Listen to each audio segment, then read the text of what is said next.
The Christmas story did not end with the birth of Jesus in Bethlehem. As Matthew tells us, there was a close call, an escape from Mary, Joseph, and baby Jesus when an angel warned Joseph to take his family immediately and run to Egypt.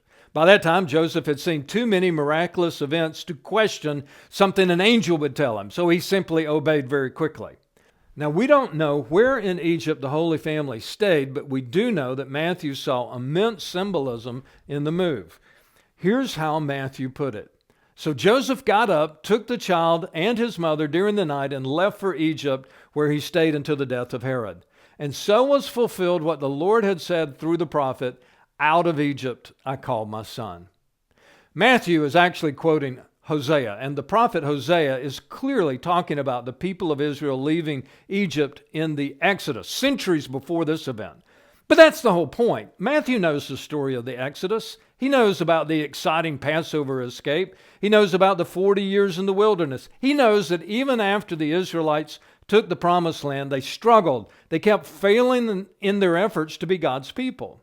So from Matthew's point of view, the escape to Egypt for Joseph, Mary, and the child is a symbolic way of saying God is giving us a second chance. This is a second Exodus, and this time we're going to get it right.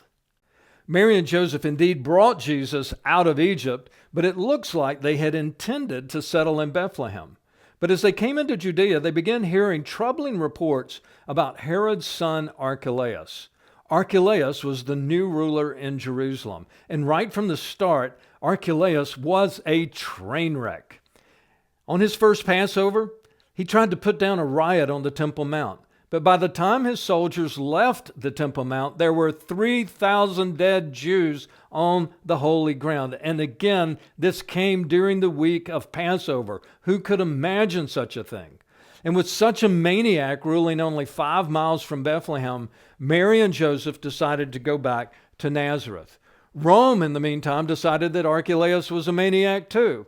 They removed him from the throne and brought in their own governors to rule the region. Pontius Pilate, he's the 5th of those Roman governors.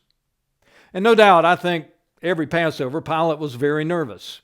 He would not allow a riot in the city at any cost. He could not afford to be another Archelaus. As for Mary and Joseph and Jesus, they settled in Nazareth. And I suppose Mary never overcame the rumors surrounding her first pregnancy. It would be several generations after her lifetime before her name was revered as the mother of the Christ. For the rest of her life, she, Joseph, and Jesus too, they would always carry something of a stain on their reputation, a stain they did not deserve because of what God had asked them to do. I hope our video resources will help you tell the story of Christmas in a fresh way. You know, the places of the Christmas story, they're as real as the place where you live. And the people of the Christmas story, they're just as real as the people in your audience. And many of them have pain in their own lives that they did not deserve.